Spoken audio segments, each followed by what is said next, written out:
Would the Honourable Minister please proceed with his statement? Thank you, Madam Speaker.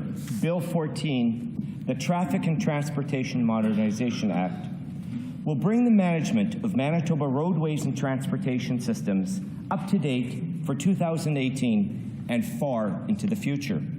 Frontline provincial civil servants recommended changes in this area for streamlining and red tape reduction.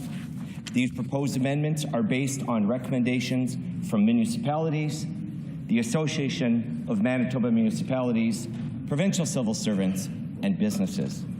These updates to Manitoba's legislation will reflect the significant changes that have occurred in transportation and infrastructure systems over the last 30 years.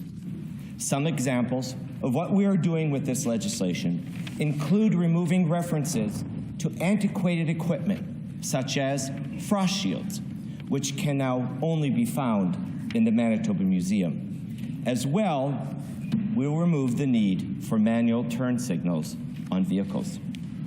We will also economically deregulate the charter bus market to allow for free competition, which will align our industry with the New West Partnership. The Minister of Infrastructure will be able to declare provincial highway designation instead of spending Cabinet's valuable time on administrative issues. We will dissolve the Highway Traffic Board, which will accomplish the following. Municipalities will finally be able to set speed limits on municipal roads. The Department of Infrastructure will handle speed limits on all provincial roads. The rest of the Highway Traffic Board responsibilities will transfer to the Department of Infrastructure. Manitoba Infrastructure will set up an internal review process with an opportunity for final appeal to the Minister.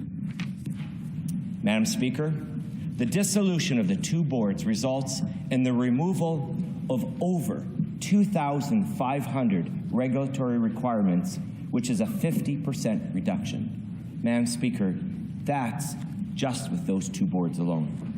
The new legislation focuses on economic changes and will not impact safety regulations. I would like to thank our many partners who are engaged in the consultations, including some who join us here today in the gallery.